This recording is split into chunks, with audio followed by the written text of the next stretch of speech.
Okay. Says we're live on YouTube. Now let's just see. Are we? Are we indeed live on YouTube? Yes. Yes, we are. Okay. Good morning, everyone. My name is Sheila Corona. Welcome to, if you are watching this on New Light Streaming Love, it is live. If you are watching it after the fact on Sassy Seer Sheila, it was live streamed earlier today. I just received word from Crystal's sister that she has come through the surgery on her spine and is being moved to recovery. For those of you who are interested to know, I've been working energetically with her surgeon and her team starting last night and surrounding the entire hospital with love and unconditional love, and just asking everyone to be completely present. And I have a really good feeling. I'm sure everything went wonderfully. I will find out from her sister a little while later today how everything went.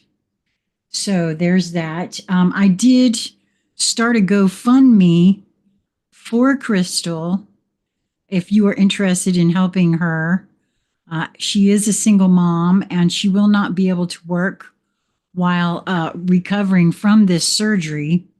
So I have a link on my Facebook page, and I will be putting that link in the show more section of this video.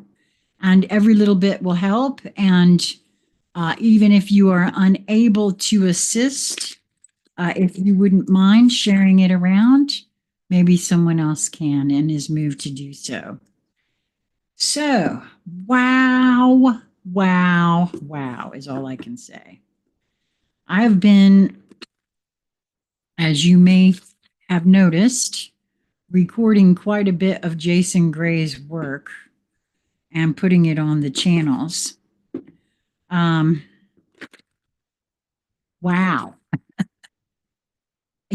I've always said that I do this for me.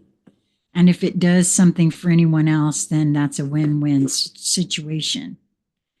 And his words are certainly doing something for me. I can't really pinpoint exactly what, but there's a resonance within my vessel that it's like nothing else I've ever experienced. And it takes quite a bit out of me, which is why you haven't seen me a lot, right? So there's that. And I don't know what else to say. I hope that if you feel drawn, you will take a listen for yourself. And I don't know. I guess, like I said, there's a lot to consider there, for me anyway. And something, a noticing that I have, and I've had this before, and I've shared this before. I think each one of us, because of the way we're programmed and conditioned from birth, we each of us understand language and words in different ways. That part of that is, I'm sure, by design also, but another part of that has to do with our experiential filters, right? Everybody, each one of us have experienced life, programming, conditioning in a lot of differing ways.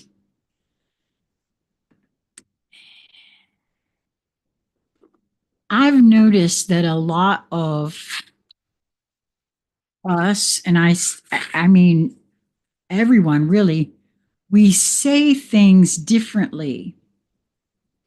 And a lot of people will say, well, that's not what I said. That's not what I meant.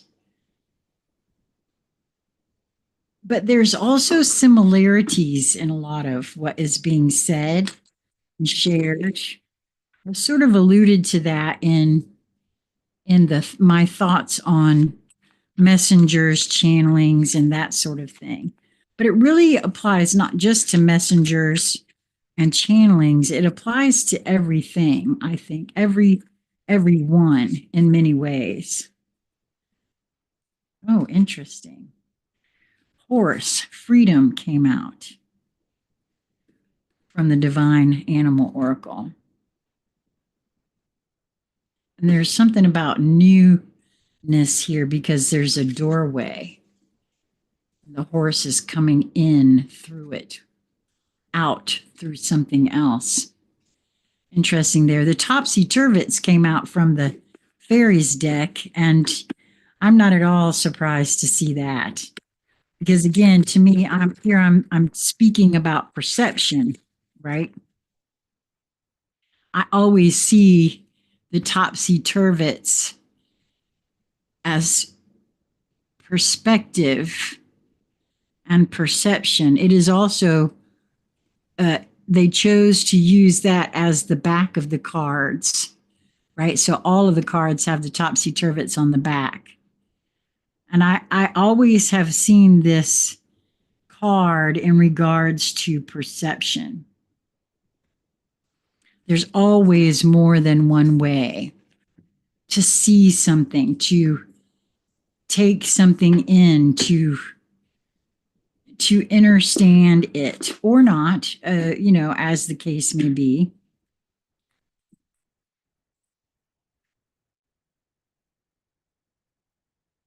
I personally feel things changing in a very big way.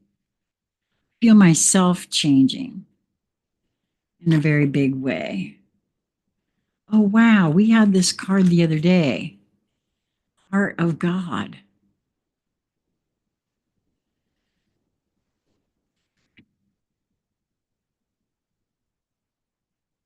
A lot is being made right now about labels as well. So I'm not at all surprised to see these cards, perceptions, labels.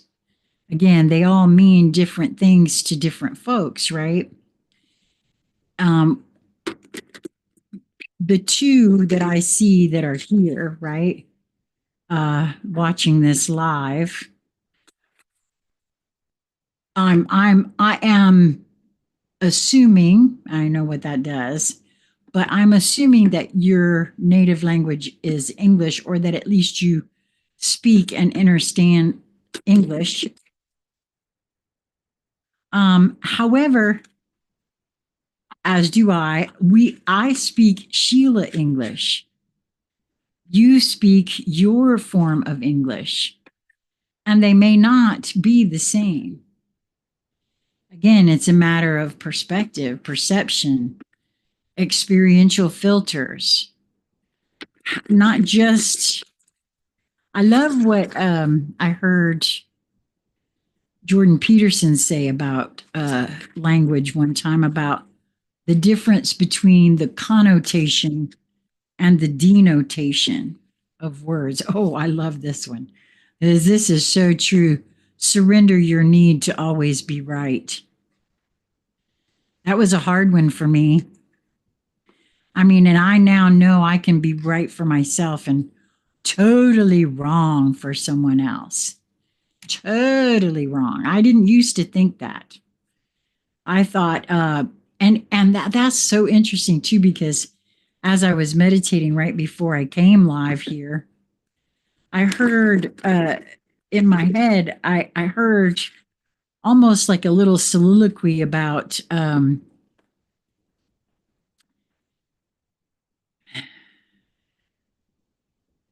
now it's totally gone. Isn't that interesting? But it really was about not just the need to be right and how one can be right for themselves and wrong for someone else, um, but what that really actually means.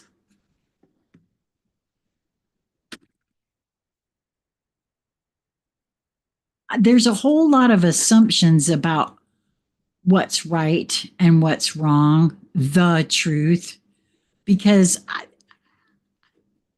I've learned so much about the fact that almost nothing that I've been taught to believe was true is true.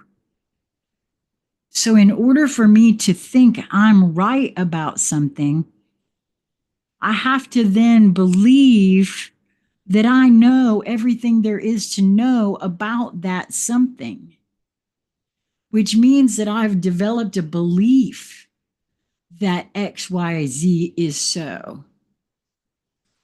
And I keep being shown all over the place where nothing I have learned to take as true actually is. There's so many assumptions that have been made about what this reality is.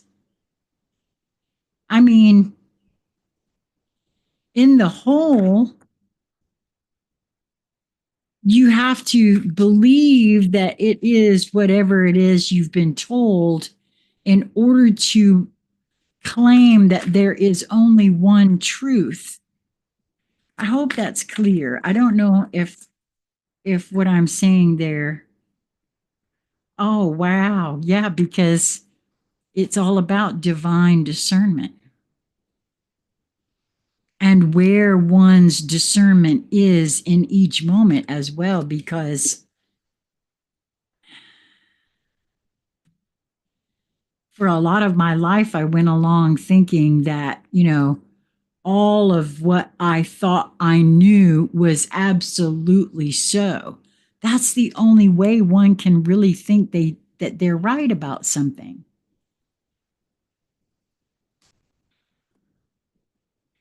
Anymore, I have to stop and ask myself, what makes you think that that's the be all end all? Sheila, what makes you think that that subject has been put to bed and that what anybody, including myself or anybody else, thinks is true about, and it doesn't really matter what the topic is, pick a topic.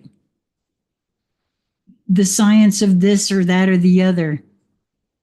They're constantly finding that that's not so. This is a hypothesis that we go about trying to prove constantly. Not to mention, we're handed our perceptions of those hypotheses, quite frankly. Oh, I've not seen anything any more true about that than in the medical field through all of this with Lisa. Through all of these testing and I'm telling you, I've heard more doctors say they do not understand what is happening with her. That's not normal. They've never seen it happen like this. On the one hand, I don't know. Um, yeah, so much has to be assumed. Wow, I want to say we had this too. This is a huge stack of cards. I feel like we've had this card too, but maybe not. Very interesting. And that's the first one that wants to come out and or to be read. That's unusual. It's card number 33, which I can't unsee. I have a thing about threes. The very first writing of Jason's that I recorded was the recursion protocol, the 33 sacred keys. Because I have a thing with threes. I always have. This card is water, lake, moon.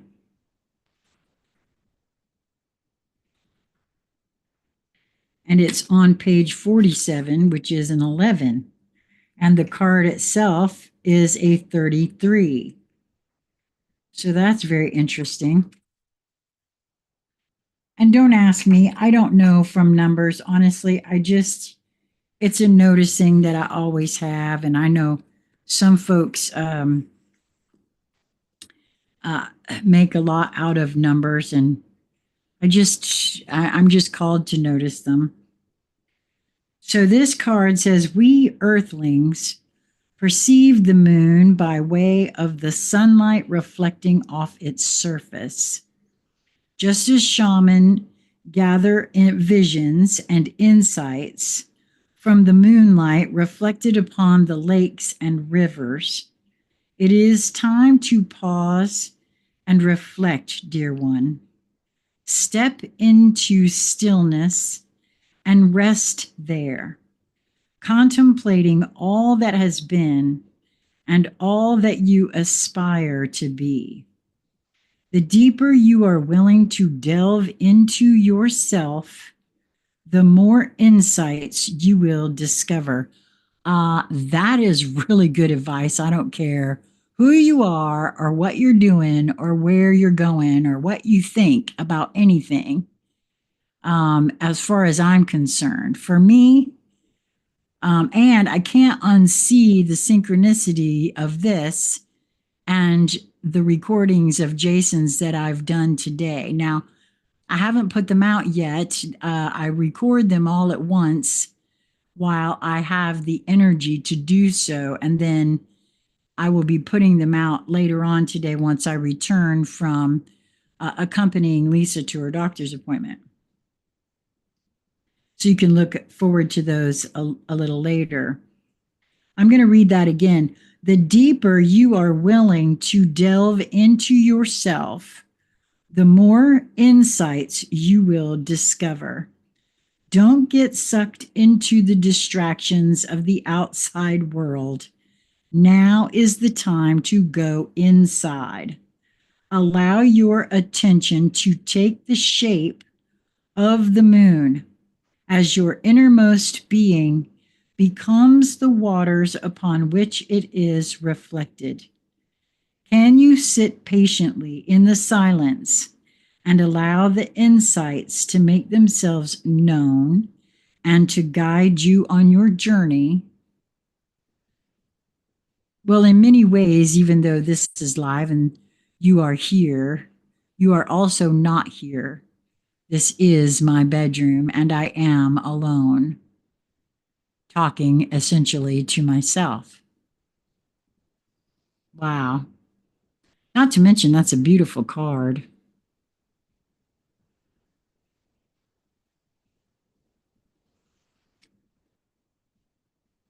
And I can't unsee that synchronicity in regards to not just the numbers, but the different recordings. And if you feel called to come back and check later on today, you'll see what I mean by that. So I'm feeling like the journey, the divine discernment, the hero's journey dream oracle is wanting to be next. It's card number 13, and that for me has always been a card of the divine feminine. Numerologically, that's considered a 4. Divine discernment, step back to find clarity. Wow, that echoes the other card, doesn't it? There's a quote here from Ernest Holmes: to the one who can perfectly practice inaction, all things are possible. The message here: take a breather and honor your yin feminine nature. I just got a message, by the way, that popped up on my phone. I want to remind everyone, I was asked to appear on a somebody else's podcast, and that will be coming up, and I will be sharing it on the channel. a gal by the name of Elisa.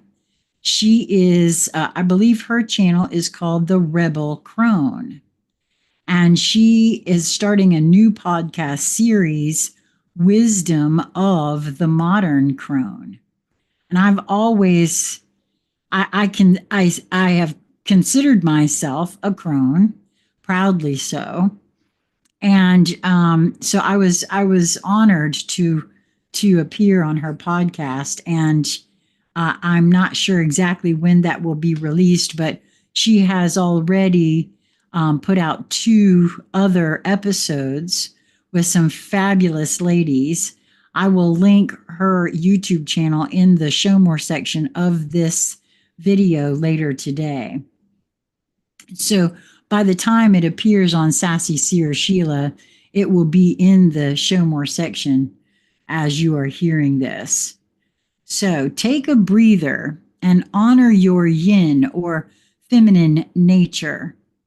This is not always easy to do in a culture that honors and celebrates the yang, which is the drive or strive mode, while turning up its nose at the virtues of the yin qualities of flow and letting go.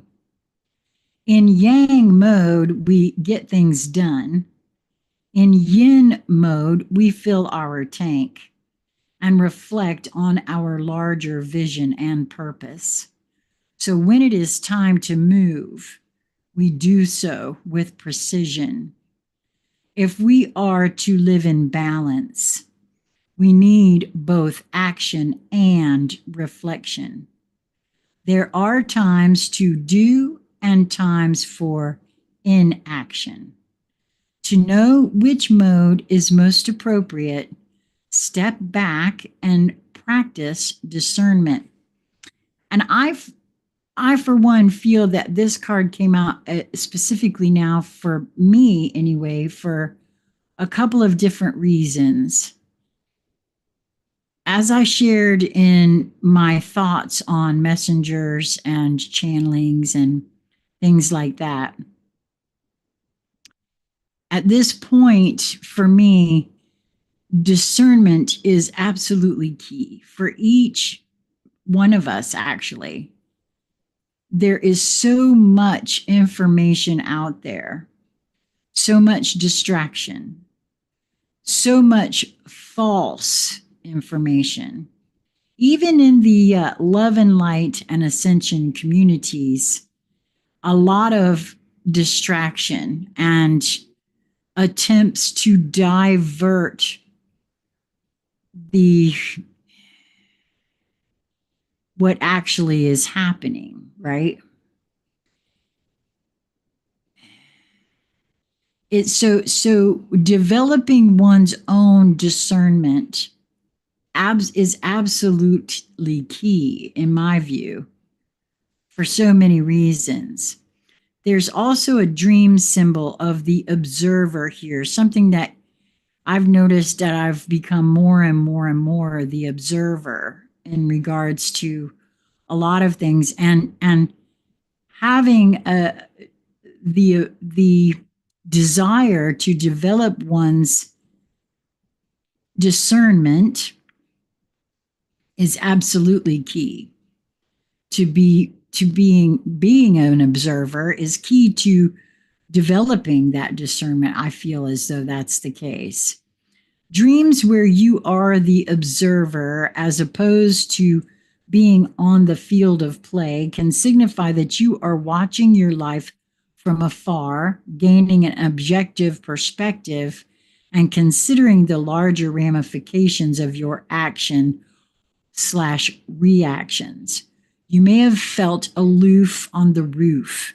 If that resonates, it may be time for you to risk taking a more active role in your life. However, if that isn't the case, this dream may be revealing a strategy for how to access greater wisdom and mindfulness by stepping back, watching the parade roll by, so you can join in with gusto when the time is right. For me, I know that maintaining my discernment, regardless of what anyone else may think of a situation, is absolutely key. Partly because we've been taught to hand our power over to authority whom we have been told knows more than us. Doctors, teachers, scientists, people with letters after their names because they have more education than we do. They've been there, they know it. Who are we? Those sorts of things. So it's very easy for us to assume that we know nothing and therefore they are the expert and we need to listen to them.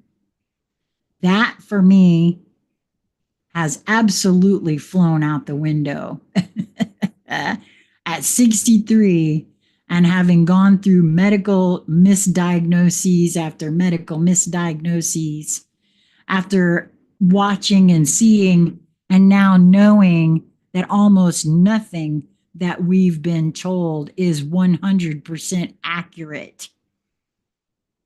Oh, I've been in divine discernment development mode for quite some time.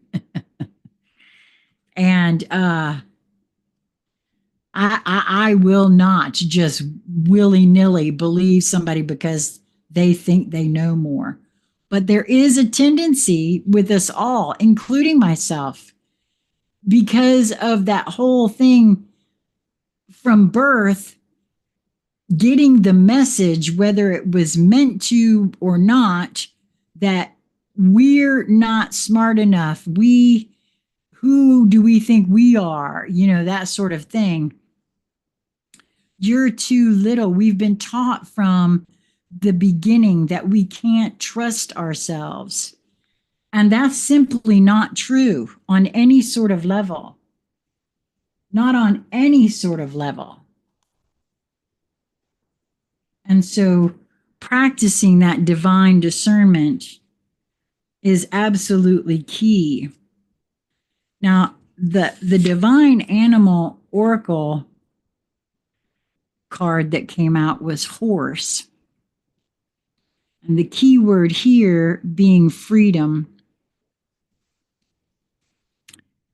To be truly free, we must learn true independence. Trust yourself, as listening to people who may have other agendas is not the way to make good, clear decisions. Boy, can't you see a pattern here? I can. Individuation from our parents is a natural process, although it is often fraught with difficulty on both sides. Your true power resides in your ability to always know you have a choice and it is yours to make.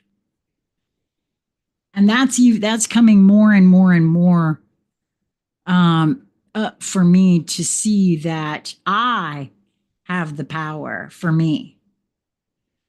The only way that someone else actually will have power over me is if I hand it to them.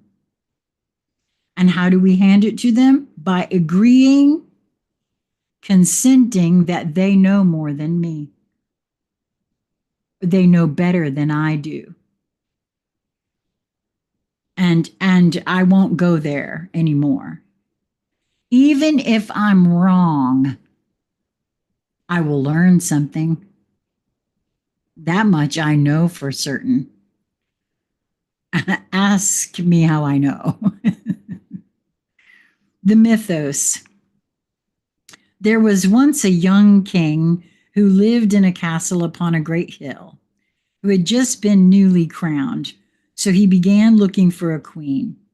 He was out riding one day and saw a woman who was riding her huge white stallion as well, if not better, than he rode. Her horse flew across the fields, and the woman's hair streamed long and wild behind her. The king kicked on his horse, and after some time caught up with her. Her face was flushed, her smile bright, and her words joyful. Their eyes met, and they fell deeply in love. After a time, the young king realized Rhiannon, for that was her name, who was loving, loyal, gentle, wise, and fair, was all he wanted in a queen. He asked her to marry him, and she accepted with grace. Rhiannon's responsibilities as queen would now be taken over from the queen regent. And while it would be natural for the mother of the king to be pleased for her son, secretly she was vastly jealous of her usurper and resented her loss of personal power. Soon, a beautiful blue-eyed son with a star-like birthmark on his leg was born. To protect him, Rhiannon kept her baby with her as she slept in her chambers. One morning, when Rhiannon awoke, her baby was gone from her, and in his stead was a great deal of blood. She screamed in horror. The queen regent yelled, "Look, she has killed her baby. I knew she wasn't to be trusted." Rhiannon insisted the baby had been taken, but the queen regent was not to be convinced. The king asked Rhiannon where the baby was, but she confessed she didn't know. Rhiannon's son had been kidnapped by the queen regent in the night. She had killed a chicken and used its blood to make the scene against Rhiannon. The queen regent had decided to raise the son as her own, and he was safe but hidden. Rhiannon was put on trial, and she made no defense, and so was found guilty of her son's murder. The king, still so in love with her, could not kill her, but instead sentenced her to a job that would bring huge shame to her every day. As the castle was up on a hill, visitors were given a horse to travel to the top. Rhiannon's new job was to take the place of one of the hard-working horses and carry people to the top of the castle on her back. Every day she struggled with her guilt, never raising her head. She slept in the stables with the horses, curled up and crying. Rhiannon gradually became aware of the importance of the work that the horses did beside her. People couldn't get to the castle without them, and they bore the work with strength and focus. She also realized the horses were set free at night, and they ran, played, loved, and foraged, mindful of that moment. She decided that she too would follow their example, bearing the guests with strength and focus and enjoying her freedom at the end of the day instead of hiding in shame. One night, on one of these evening walks, she saw the queen regent playing with a little boy in a lower courtyard of a farm. He was on a small pony. She thought the king must have remarried quickly. The small boy lost his balance and fell. The queen regent checked him over for cuts, and as she did so, the little boy's trouser leg was lifted, and there on his leg was a birthmark in the shape of a star. Rhiannon realized this was her own son and that she had been tricked. She called the local people together to witness the boy and confirm the mark on his leg. Happily, the king had not stopped loving Rhiannon and reinstated her as queen, banishing his mother into exile. Rhiannon never forgot the lessons of the horses who had worked beside her, and from then on, no horse was a beast of burden in their kingdom, but instead a symbol of power and freedom. Mythos about horses or featuring horse deities encircle the world. Wherever horses were found or heard of, deities linked to horses include Epona, Etan, Apollo, Poseidon, Resif, Suna, Odin, Neptune, and Equester. Besides the dog, there is perhaps no other animal that has shared such a close and integral relationship with humans. Horses have been a partner for humans in their discovery of the world, in wars, in the production and hunting of food, and as a riding companion. Without horses being domesticated, huge numbers of cultures would have found it impossible to trade, roam, discover, and conquer vast territories. The human race owes horses a debt it is impossible to repay. Hi, Mark. Glad you could join us. Horse magic is profoundly free and powerful. To ride a horse at full gallop is to experience a sacred bolt of the most primal liberty. When you are feeling trapped or small, expand your field by calling for their energy. There is also a long history in physical and mental healing with horse energy, and this can be used when you are ill or unstable.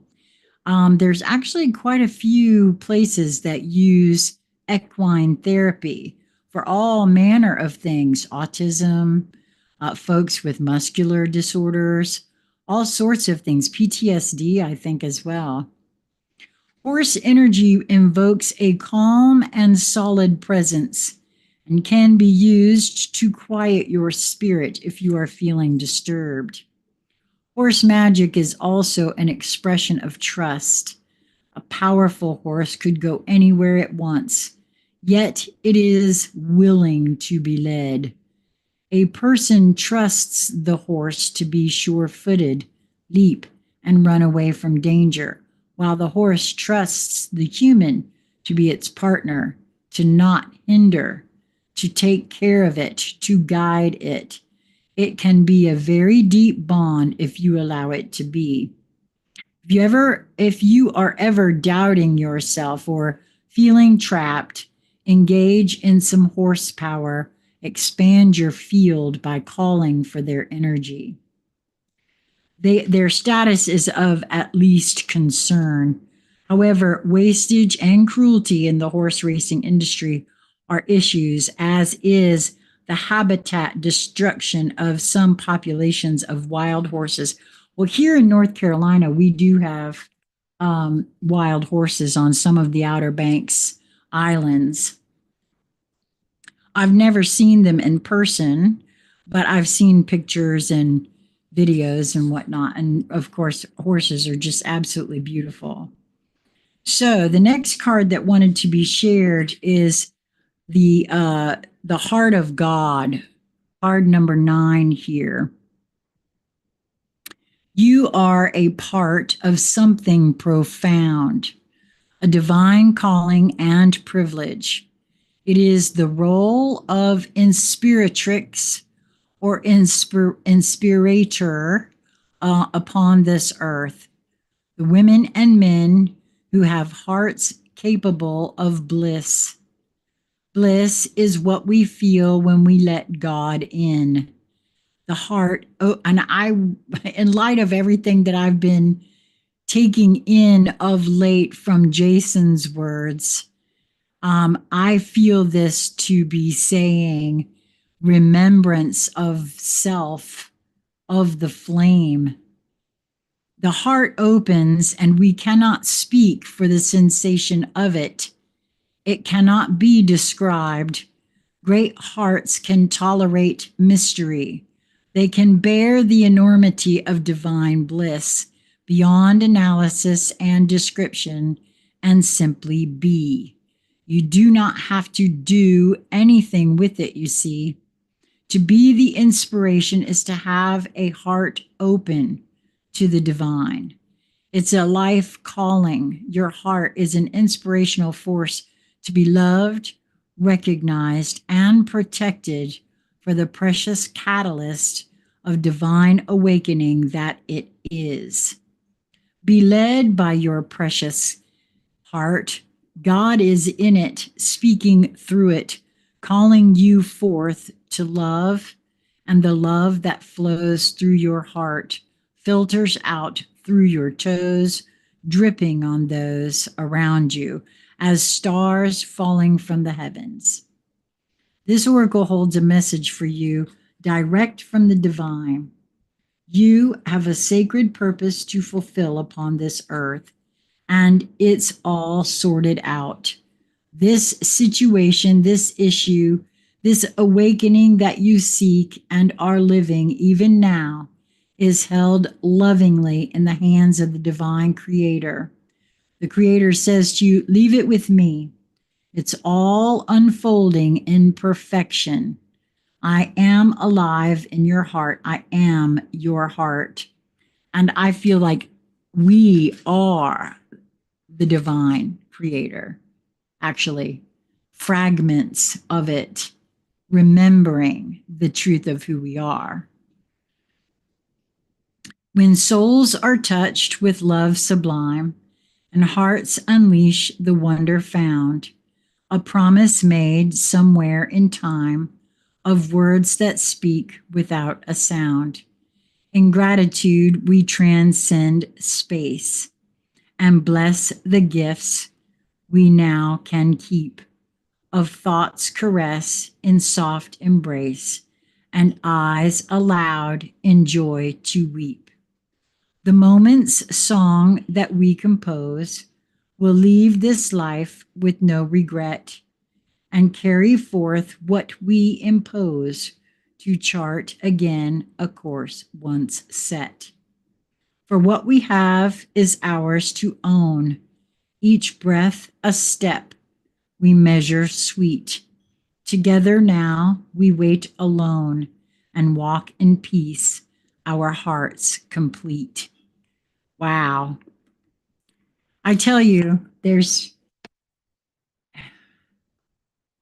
I really don't even know what to say because so much seems to be moving so quickly for me in many ways, and yet nothing at all has changed or transpired. So it's such a sort of like a paradoxical sort of happening for me. It's very interesting and beautiful in many ways. I hope that you will move towards that which brings you joy in each moment that presents itself to you. It truly is just your perspective of what joy is. And then, of course, what your perception of that. So I really would ask everyone as well to continue to keep Crystal in your thoughts as she recovers. As you know, if you're just joining us, I just got word that the surgery is complete. She is now in recovery. And so just keep her in your thoughts. If you find yourself able and would like to help to support her as she will not be able to work, she is a single mom, and she will not be able to work, drive, or do anything for several weeks while she is in this recovery. There is a GoFundMe link that will appear in this video later today. I am also going to make a community post on the channel, on both channels, so that it will be there. And if you are my Facebook friend, you will also see that post on my wall. If you don't feel to donate, but you would like to support her in another way, she has a lot of different things, but right now, the one thing that you could purchase that she doesn't have to ship to you would be from her bonfire store. She has many different designs that she's created that are available on all different kinds of t-shirts, sweatshirts, just a beauty. She is such an artist. So that link will be also in the show more section and is in one of the GoFundMe posts on my wall as well. So until we meet again, I hope that you will be well, my friends. Mwah.